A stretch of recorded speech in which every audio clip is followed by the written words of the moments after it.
Assalamualaikum warahmatullahi wabarakatuh. Kembali lagi bersama kami. Kita kembali lagi healing ya teman-teman. Untuk vlog hari ini kita lagi berada di Jembatan Manula, Desa Tebing Rambutan. Jembatan viral Bengkulu, yaitu Jembatan Manula. Perbatasan Bengkulu Lampung, jembatan diakhiri dengan Desa Tebing Rambutan di akhir Kecamatan Nasal di akhir Kabupaten Kaur. Nah, ini merupakan jembatan viral ya, jembatan perbatasan. Jembatan yang panjang dan indah karena letaknya di nuansa alam Desa Tebing Rambutan, Kecamatan Nasal, Kabupaten Kaur yang sangat memukau. Jembatan ini dinamakan Jembatan Manula karena memberikan kepada pejuang penyebaran agama Islam memadu padankan kepada taman religi pemakaman tampak sejarah Syekh Aminullah, makanya dinamakan dengan Manula. Jembatan ini menjadi viral setelah diresmikan oleh Gubernur Bengkulu Bapak Rohidin, menjadi salah satu target lokasi yang harus dikunjungi setiap wisatawan lokal maupun wisatawan asing. Kementerian Pekerjaan Umum dan Perumahan Rakyat (PUPR) melalui Balai Pelaksanaan Jalan Nasional (BPJN) 3 Padang Ditjen Bina Marga telah menyelesaikan pembangunan Jembatan Manula yang menghubungkan ruas Jalan Nasional Provinsi Bengkulu dengan Provinsi Lampung pada akhir 2019. Menteri PUPR Basuki Hadi Muljono mengatakan pemerintah memprioritaskan pembangunan infrastruktur konektivitas di berbagai wilayah untuk meningkatkan daya saing nasional dan pemerataan hasil pembangunan, sekaligus mengurangi disparitas antar wilayah.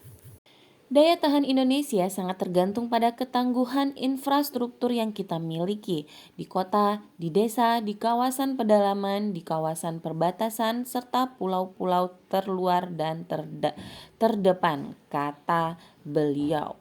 Sementara Kepala BPJN 3 Padang H. Aidil Fikri mengatakan terbangunnya jembatan Manula tersebut secara otomatis membuat konektivitas semakin lancar karena untuk mempermudah akses yang menghubungkan Provinsi Bengkulu dengan Provinsi Lampung.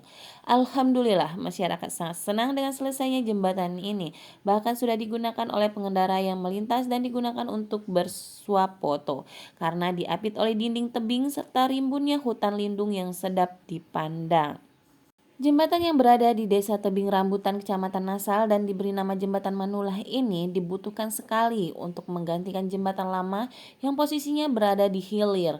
Kondisi jalannya menanjak, menikung tajam sehingga banyak terjadi kecelakaan terutama kendaraan besar dan bermuatan berat yang tidak sanggup menanjak.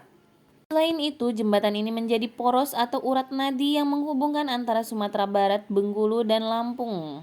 Adapun tahap pekerjaan jembatan ini dilakukan secara bertahap, yaitu tahun 2010 sampai 2012 dengan melakukan survei desain DAD serta pembebasan lahan di tahun 2013-2014, konstruksi tahap 1 oleh PT Nindya Karya, kemudian di tahun 2016 konstruksi tahap 2 oleh PT Cahaya Tunggal Abadi, sedangkan tahun 2017 konstruksi tahap 3 dikerjakan oleh PT Trigaya Cipta Marga dan dilanjutkan pada tahun 2019 konstruksi tahap 4 oleh PT Surya Al Nusa Mandiri.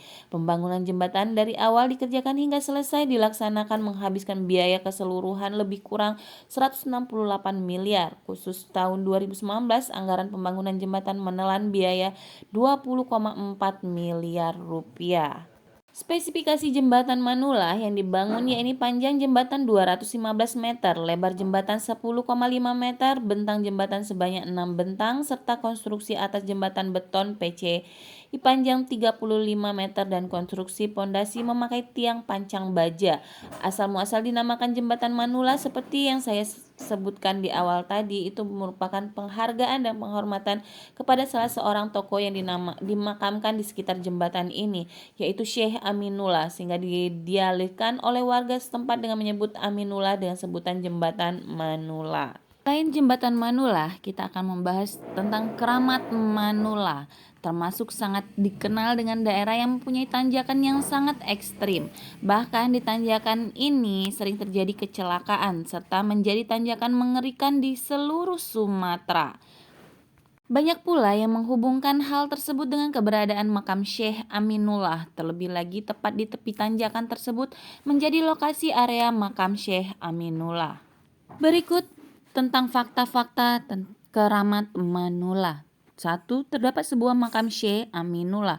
Keramat Manula merupakan salah satu tempat wisata religi dan tempat wisata ziarah yang cukup terkenal karena tempat tersebut menjadi makam salah satu tokoh agama Islam yang mempunyai pengaruh cukup besar dalam keberadaan agama Islam di daerah Lemong dan wilayah Lampung Barat. 2. Terdapat beberapa makam lain di sekitar makam Syekh Aminullah Ibrahim atau Keramat Manula. Di daerah makam Syekh Aminullah Ibrahim terdapat beberapa makam lain. Kondisi dari makam-makam tersebut tidak begitu istimewa seperti makam dari Syekh Aminullah Ibrahim. Keberadaan dari makam yang berada di sekitar makam Syekh Aminullah Ibrahim juga tidak diketahui secara pasti siapa yang terkubur di sana, baik itu nama hingga asal-usulnya. Tetapi beberapa orang pun beranggapan dan sangat yakin bahwa makam yang berada di sekeliling makam Syekh Aminullah Ibrahim atau Keramat Manula merupakan makam dari para murid Syekh Aminullah Ibrahim.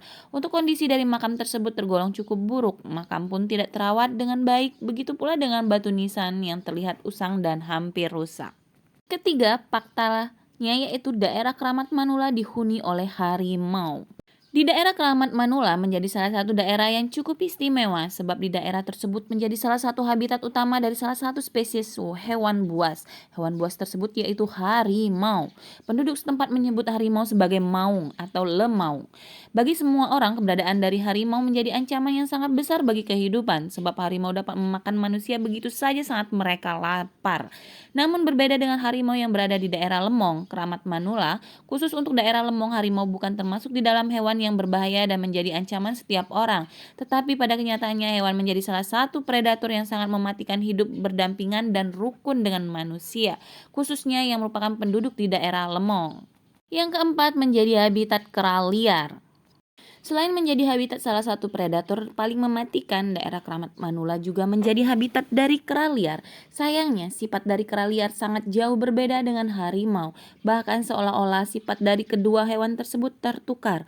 Untuk harimau mempunyai sifat yang sangat tenang dan tidak berbahaya, tetapi sifat kera liar sangat agresif dan sering mengganggu penduduk, khususnya yang sedang melintas di jalan raya yang menjadi lokasi makam Syekh Aminullah Ibrahim atau Keramat Manula. Sifat agresif dari para kera dapat dilihat dengan jelas saat diberi makanan. Mereka pun akan langsung berebut dan mendapatkan makanan yang dilempar. Hanya karena dapat makan dan dengan sedikit egoisme, para kera pun akan mengabaikan dan menghiraukan kera lainnya hanya untuk memperoleh makanan tersebut. Seperti kita lewat di sini kemarin, itu ada seekor hewan yang tertabrak oleh pengendara lain. Jadi hati-hati buat teman-teman semua yang ingin berkendara di sini. Jangan lupa membawa makanan seperti pisang ya, biar bisa berbagi makanan kepada mereka. Karena para kera liar tersebut selalu berada di tepi jalan, hal tersebut sebenarnya sangat mengganggu para pengendara.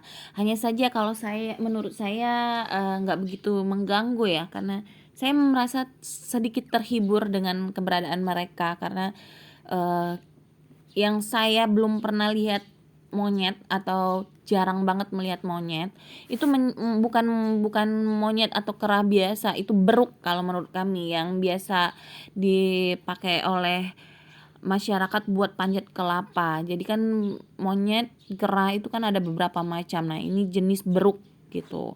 Jadi teman-teman semua sangat disarankan ya, saat melewati jembatan Manula dan Keramat Manula kita harus benar-benar ekstra hati-hati. Dan sepanjang jalan itu sebenarnya udah banyak jualan pisang-pisang untuk memberi monyet-monyet itu. Alangkah baiknya kalau kita beli pisang untuk mereka. Oke teman-teman semua, terima kasih sudah mengikuti vlog kita dari awal sampai akhir. Semoga apa yang kami sampaikan itu bisa bermanfaat. Dan jangan lupa berikan dukungannya dengan cara subscribe, like, komen, dan share. Bagi teman-teman yang merasa bermanfaat, silakan tekan tombol notifikasinya agar tidak ketinggalan vlog kita selanjutnya. Bye bye, see you.